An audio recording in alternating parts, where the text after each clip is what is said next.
He destroyed her in front of everyone. But the photograph beside his dying mother's bed held a secret that would bring him to his knees. What he discovered next changed everything. The security guard's boots squeaked against the marble floor as he stood behind the old woman. Brandon Pierce didn't look up from his phone. His thumb kept scrolling through emails while he talked. "You're done here. Pack your things." Helen Washington held her mop with both hands. Water dripped onto the expensive carpet beneath her feet. She was 72 years old and had cleaned these offices for 6 years. Her brown fingers gripped the wooden handle tighter.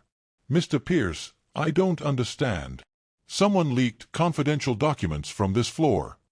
Brandon finally looked at her. His dark eyes were flat. "Empty. Your keycard accessed my office at 2 in the morning last Thursday. The same night those files hit the internet." Around them, young employees pretended to work at their desks. But Brandon saw them watching. Their fingers had stopped typing. He wanted them to watch. He wanted them to see what happened when someone betrayed Pierce Technologies. "I never touched your papers. I just cleaned. Save it." Brandon put his phone in his pocket. He wore a suit that cost more than Helen made in 3 months. "I built this company from nothing. Absolutely nothing. And I will not let some—" He stopped himself. Took a breath. "I will not let anyone destroy what I created." Helen's bottom lip trembled. Her eyes got wet but no tears fell. She had light brown skin and gray hair pulled back in a bun. There were deep lines around her mouth from years of smiling. She wasn't smiling now. "I have 3 grandchildren. I need this job." "You should have thought about that before you sold my information." Brandon turned to the security guard. "Make sure she's out in 10 minutes." He walked away. His dress shoes clicked against the floor. Behind him, Helen stood there holding her mop. The water beneath her feet was spreading into a small puddle. Someone coughed. A chair rolled. Then everyone went back to typing. Brandon stepped into his private office and closed the door. Floor-to-ceiling windows showed all of downtown Atlanta spread out below. Skyscrapers caught the afternoon sun. Cars moved like insects on the streets. From up here, everything looked small, controllable. His phone buzzed. His assistant's name flashed on the screen. "What?" "Your mother's doctor called." "It's urgent." Brandon's stomach dropped. "How urgent?" "He said to come now." The hospital smell hit him the moment the elevator doors opened. That sharp, clean scent that tried to hide something worse underneath. Brandon's shoes went quiet on the tile floor. A nurse pointed down a hallway without him having to ask. His mother had been sick for 2 months. Breast cancer. Stage 4. She'd refused treatment at first, said she'd lived long enough, but Brandon had insisted. Paid for the best doctors. The most expensive drugs. Her room was at the end of the hall. Dr. Morrison stood outside, reading a chart. He was a short white man with gray hair and tired eyes. "She collapsed an hour ago." The doctor's voice was soft. Professional. "She's unconscious. Her organs are shutting down." Brandon pushed past him into the room. The machines beeped in rhythm. His mother lay in the bed looking smaller than he remembered. Her skin was gray. Her breathing came in shallow pulls. An oxygen tube sat under her nose. He grabbed her hand. It felt like paper. Like it might tear if he squeezed too hard. "Mom. Mom, I'm here." Nothing. Just the beeping and the breathing. Brandon sank into the chair beside the bed. His throat got tight. His eyes burned. He was 38 years old and a billionaire, and he couldn't fix this. Couldn't buy his way out of it. That's when he saw the photograph. It sat on the small table next to the bed. An old picture in a cheap frame. The colors had that faded look from 20 years ago. His mother stood outside a small apartment building. She looked younger. Healthier. She was smiling and holding hands with another woman. Brandon picked up the frame. His hands shook. The other woman in the photo was Helen Washington, the janitor he'd just fired. His mother and Helen stood close together like old friends. Like sisters. His mother wore a waitress uniform. Helen wore nursing scrubs. They both looked happy. Behind them, a little boy sat on the apartment steps. The boy was maybe 7 or 8 years old. He was reading a book. Brandon stared at the child's face. His chest went cold. That little boy was him. If this story is touching your heart, please hit that subscribe button and give us a like. Your support helps these powerful stories reach people who need to hear them. Thank you for being part of our community. Brandon couldn't breathe right. He held the photograph close to his face, studied every detail. The apartment building behind them was the one on Mitchell Street, the one they'd lived in before everything changed, before his mother got her better job, before they moved to a real house with a yard. He stood up fast. The chair scraped against the floor. Dr. Morrison was still in the hallway talking to a nurse. Brandon walked toward him holding the picture. "Who is this woman?" Brandon's voice came out rough. He pointed at Helen in the photograph. The doctor looked at the picture. His eyebrows pulled together. "I'm not sure. Is this important right now? Your mother doesn't have much. Tell me who she is." Dr. Morrison sighed. He glanced at his chart. "I'd have to check her old medical records. From what year is that photo?" 2003. Maybe 2004. The doctor nodded slowly. "Your mother had a medical crisis around that time. Before she was my patient. Let me make a call." Brandon went back into the room. He sat down again, put the photograph on his lap. His mother's chest rose and fell. Rose and fell. The machine beeped. He counted the beeps. Lost count. Started over. His phone buzzed. 17 missed calls from the office. 6 text messages. He turned the phone face down. 20 minutes passed. Maybe 30. Time felt strange. Dr. Morrison came back. He held a folder. His face looked different now. Serious in a new way. "In October 2003, your mother came to County Hospital. She had pneumonia. Severe. She also had internal bleeding from an untreated injury." The doctor opened the folder. "She needed blood. Type AB negative. Very rare. They didn't have enough in the blood bank." Brandon's hands went cold. A woman who worked at the hospital donated blood directly. 2 full units. She also paid your mother's hospital bill. $15,000. Covered everything. Dr. Morrison looked up from the folder. The donor's name was Helen Washington. The beeping got louder. Or maybe Brandon just noticed it more. "That's impossible." But even as he said it, he knew it wasn't. Why would she do that? According to the notes, she and your mother were friends. Neighbors. The file says your mother had no other family. No insurance. Helen Washington was listed as the emergency contact. Dr. Morrison closed the folder. Your mother would have died that night without the blood transfusion. Brandon's vision went blurry. He blinked hard. "There's more." The doctor's voice got quieter.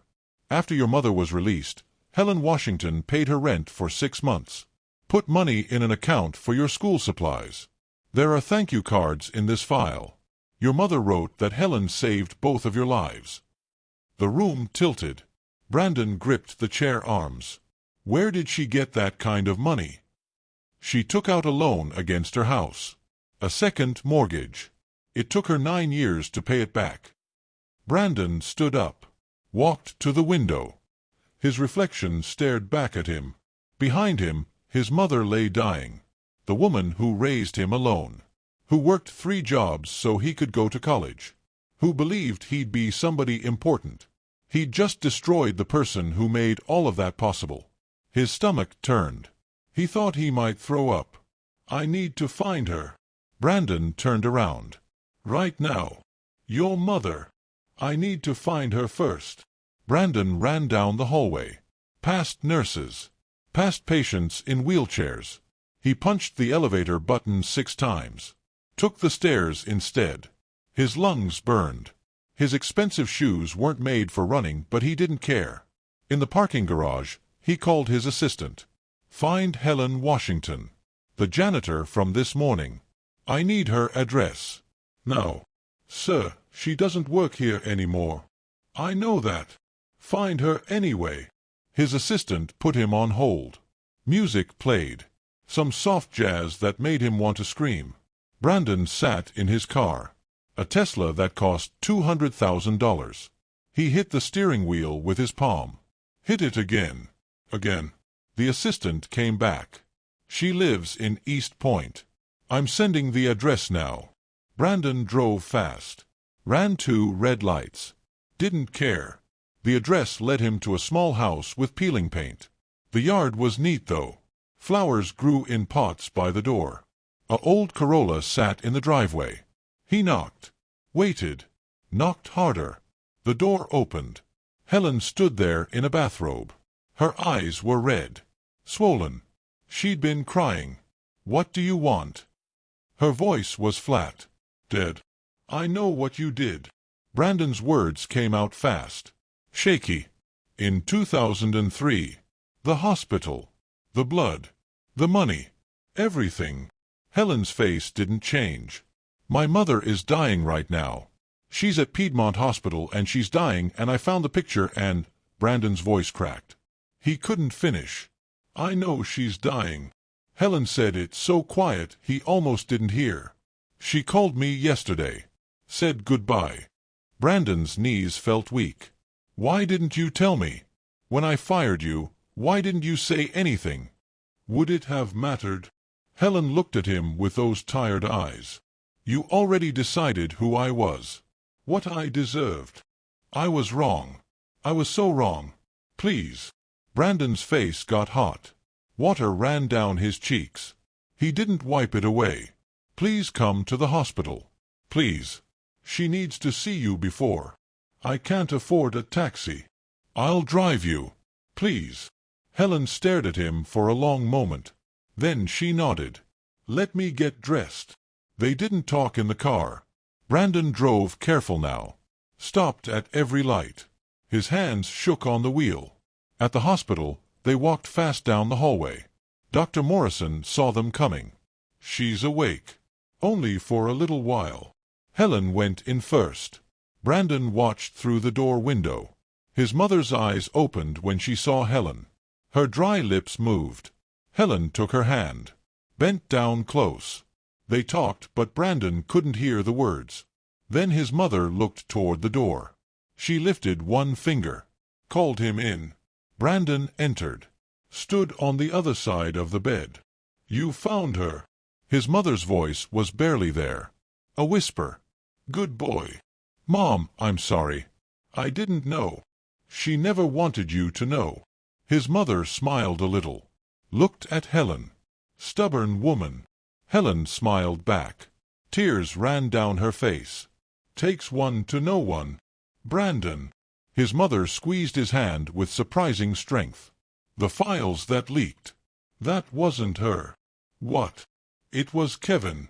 Your head of security. I heard him bragging about it at my last checkup. He was visiting someone. Talking on his phone in the waiting room. She took a shallow breath. He framed her. Sold your information to your competitor for $500,000. Brandon's blood went cold. Kevin Morrison. He'd worked for Pierce Technologies for 3 years. Brandon trusted him completely.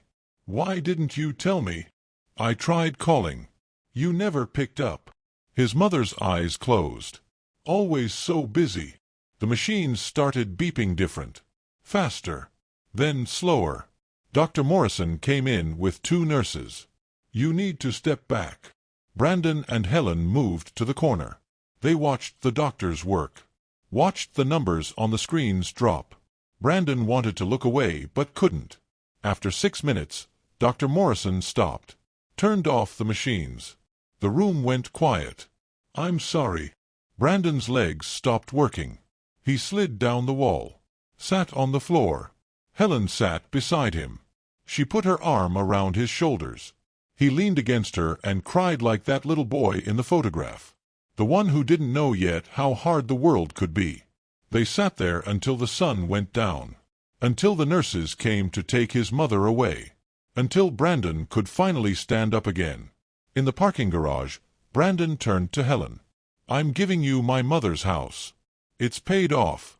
And I'm setting up an account for your grandchildren. For their college. He wiped his face. It's not enough. It'll never be enough. But please let me. I don't want your money. Helen's voice was firm. Strong. I want you to be better. To see people. Really see them. Brandon nodded. I fired Kevin this afternoon. Called the police. He's going to prison. Good. And I want you to come back. Not as a janitor. As... Brandon stopped. I don't know what. But something important. Something that matters. Helen looked at him for a long time. I'll think about it. She walked to her car. Brandon watched her drive away. Then he sat in his Tesla. In the dark. His phone had 43 missed calls now. Problems that needed solving. Fires that needed putting out. But for the first time in 15 years, Brandon Pierce didn't care about any of it. He drove to Mitchell Street. To that old apartment building from the photograph. It was still there. Still standing. The steps where he used to read were cracked now. Covered in leaves. Brandon sat on those steps. Looked up at the window where they used to live. The lights were on. Different people lived there now. Different lives. He thought about his mother. About Helen. About all the people he'd stepped on while climbing up. His phone buzzed again. He turned it off. Sat there in the dark. And for the first time in a very long time, Brandon Pierce felt small again. But in a good way. In a way that meant he could still grow. Still change. Still become the person his mother always believed he could be. The person Helen had already seen in him. Even when he couldn't see it himself. Thank you for watching until the end. If this story moved you, please subscribe and let us know in the comments where you're watching from. These stories need voices like yours to spread kindness and hope. See you in the next one.